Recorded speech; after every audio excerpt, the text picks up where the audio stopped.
سے اضطراب دور کر دیا جائے گا تو کہیں گے کہ تمہارے پروردگار نے کیا فرمایا ہے؟ فرشتے کہیں گے کہ حق فرمایا ہے، اور وہ عالی رتبہ ہے، گرامی قدر ہے۔ پوچھو کہ تم کو آسمانوں اور زمین سے کون رزق دیتا ہے؟ کہو کہ اللہ، اور ہم یا تم یا تو سیدھے رستے پر ہیں یا کھلم کھلا گمراہی میں۔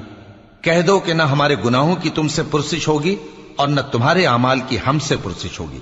کہہ دو کہ ہمارا پروردگار ہم کو جمع کرے گا، پھر ہمارے درمیان انصاف کے ساتھ فیصلہ کر دے گا، اور وہ خوب فیصلہ کرنے والا ہے، صاحب علم ہے۔